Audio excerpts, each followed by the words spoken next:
Hello and welcome to my channel. My name is Paula. I'm an English teacher and right now my school is closed due to the worldwide pandemic. And my passion truly is helping kids to get excited about reading.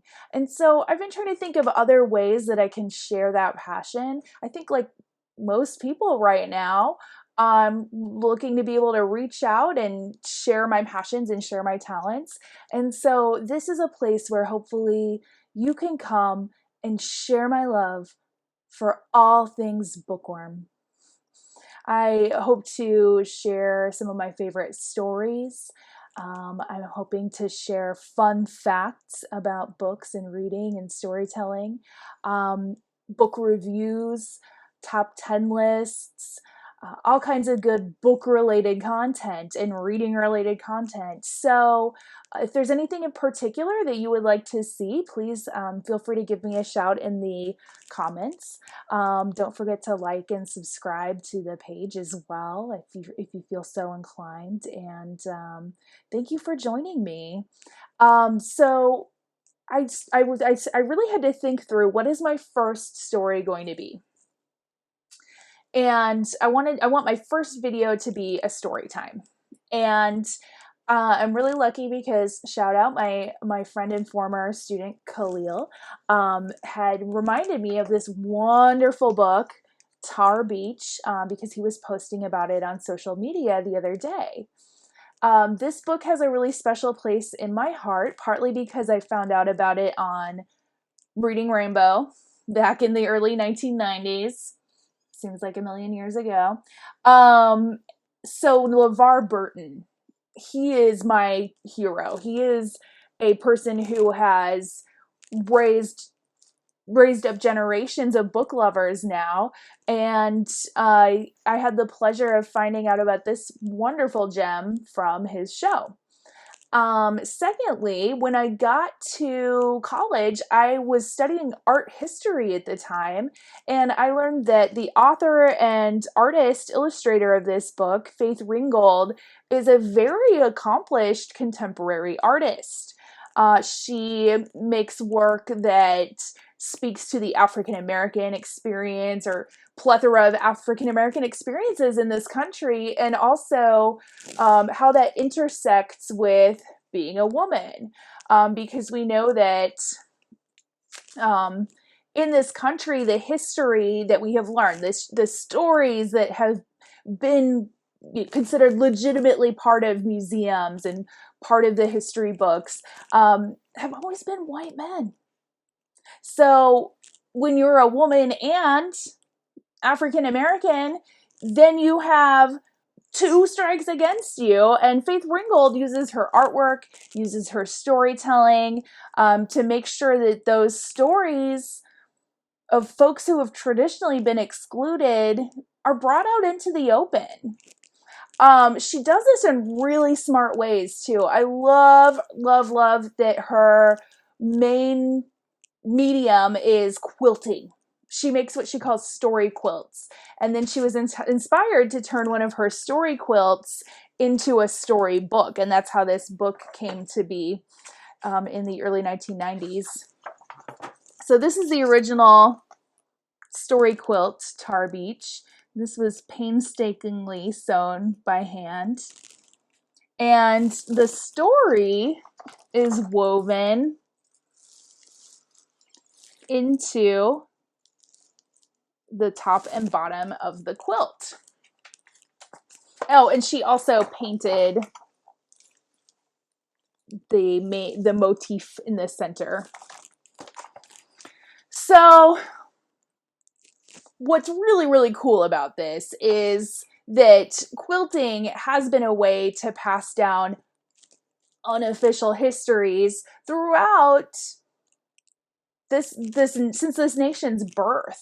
A quilt could be a wonderful way to record the family history and pass it down to your daughters and granddaughters and so on and so forth. But one thing that I learned more recently that I love is that quilting was a major mode of communication on the Underground Railroad.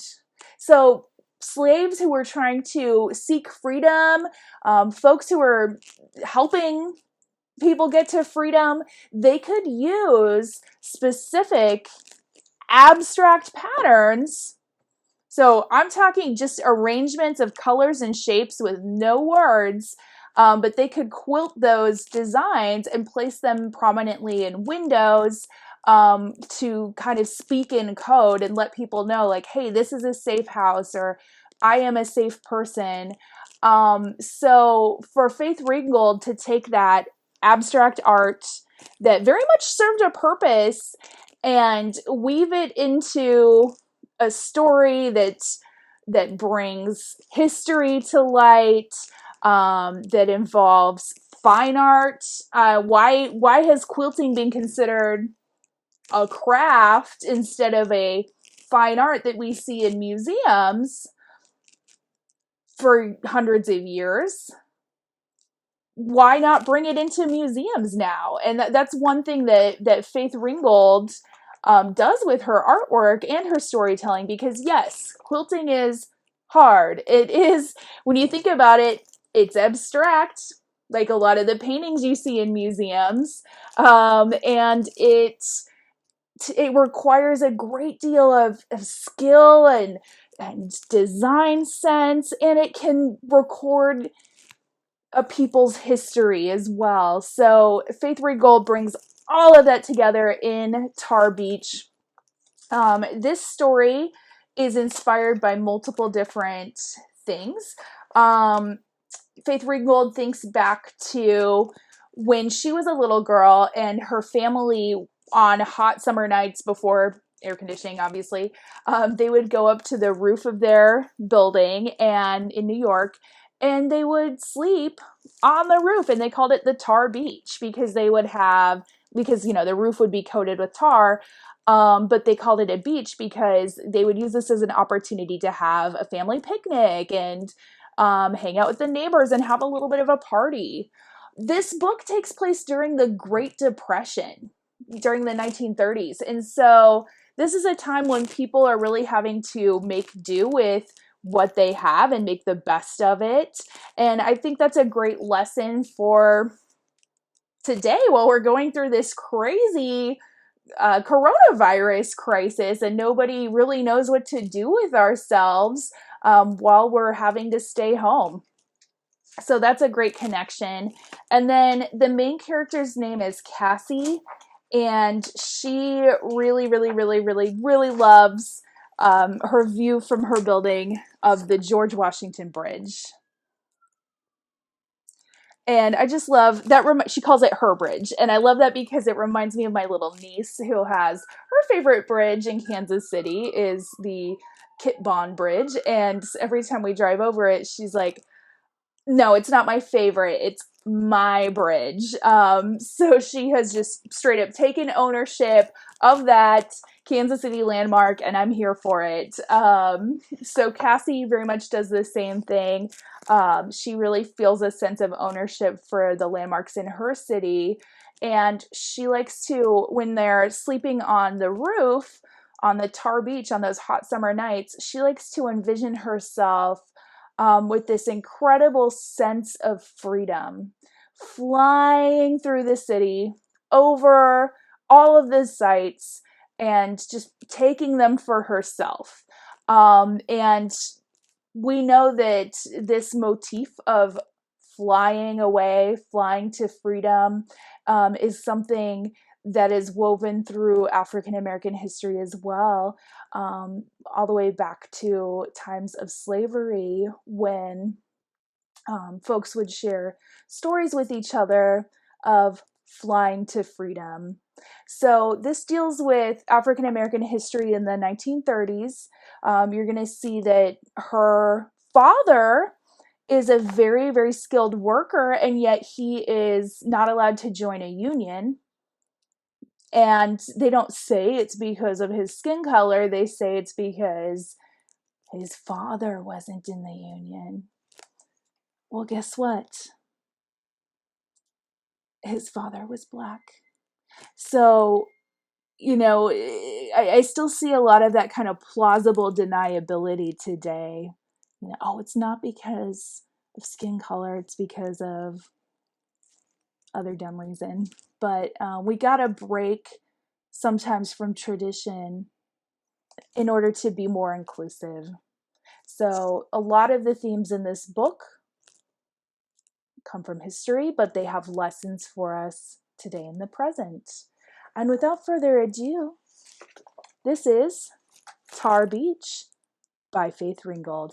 Oh, by the way, I have a secret. I got this copy at one of my favorite stores, Half Price Books. And as you may know, if you've ever shopped there, most of their stock is used books. Okay, but one day I was poking through the kids section, found this, knew it was one of my favorite books, and I opened it up.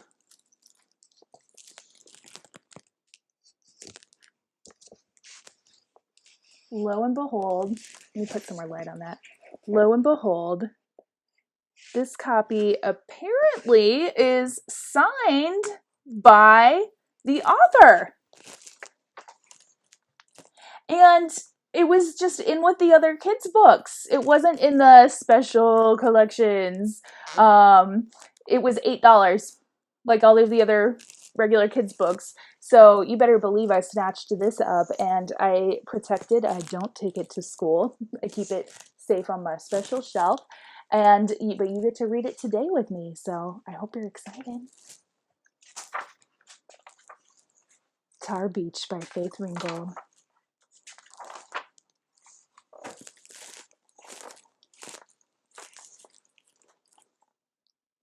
I will always remember when the stars fell down around me and lifted me up above the George Washington Bridge.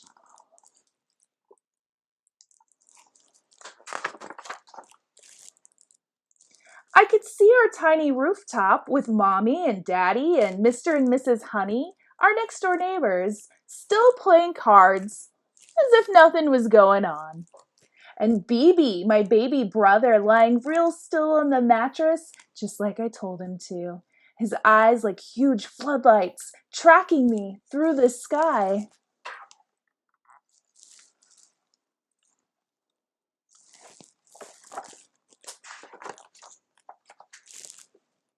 Sleeping on Tar Beach was magical. Lying on the roof in the night, with stars and skyscraper buildings all around me, made me feel rich, like I owned all that I could see. The bridge was my most prized possession.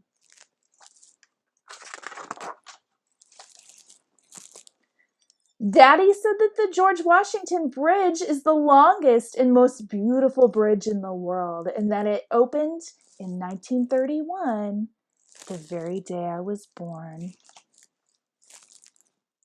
Daddy worked on that bridge, hoisting cables. Since then, I've wanted that bridge to be mine.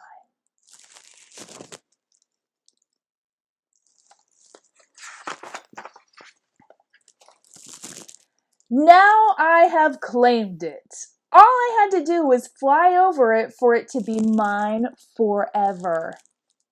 I can wear it like a giant diamond necklace.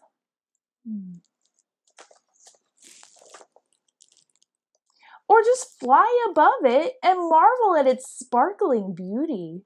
I can fly. Yes, fly. Me, Cassie Louise Lightfoot, only 8 years old and in the 3rd grade, and I can fly. That means I am free to go wherever I want for the rest of my life.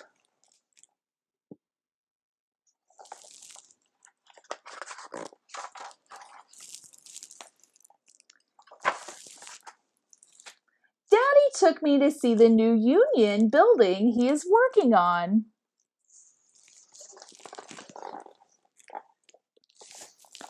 He can walk on steel girders high up in the sky and not fall. They call him the cat.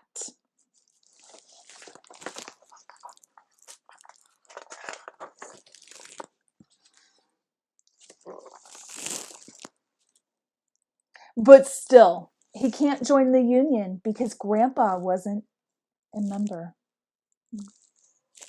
Well, Daddy is going to own that building because I'm going to fly over it and give it to him. Then it won't matter that he's not in their old union or whether he's colored or a half-breed Indian, like they say.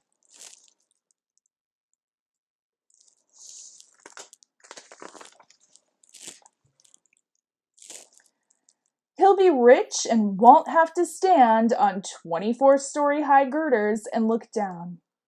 He can look at his building going up. And Mommy won't cry all winter when he goes to look for work and doesn't come home.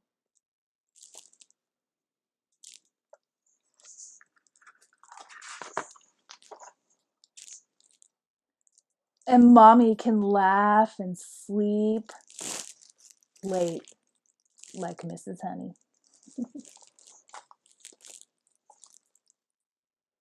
And we can have ice cream every night at dessert.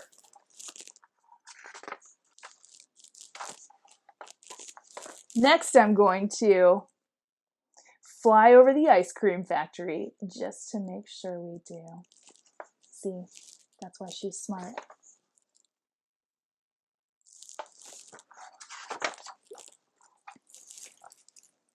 Tonight we're going up to Tar Beach. Mommy is roasting peanuts and frying chicken, and Daddy will bring home a watermelon. Mr. and Mrs. Honey will bring the beer and their old green card table. And then the stars will fall around me, and I will fly to the Union Building.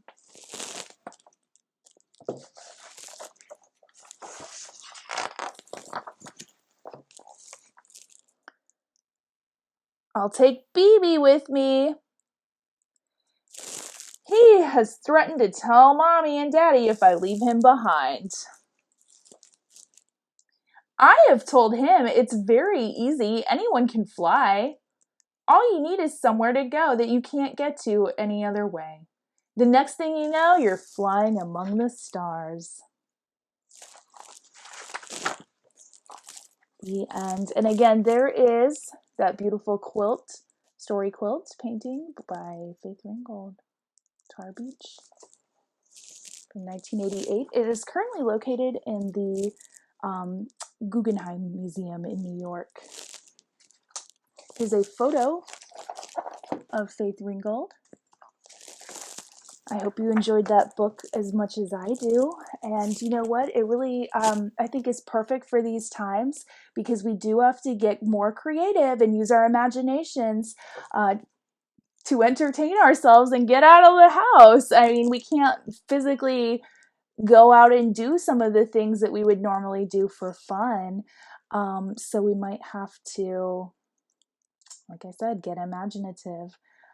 So if you could fly anywhere in your city, other than the ice cream factory, where would you go? Feel free to leave me a comment, especially if there's a certain story you would like to hear or any certain bookworm related content you would like me to work on. I'm here for it. I'm here to share that with you. And thank you so much for tuning in. And I hope you have a wonderful rest of your day. See you soon.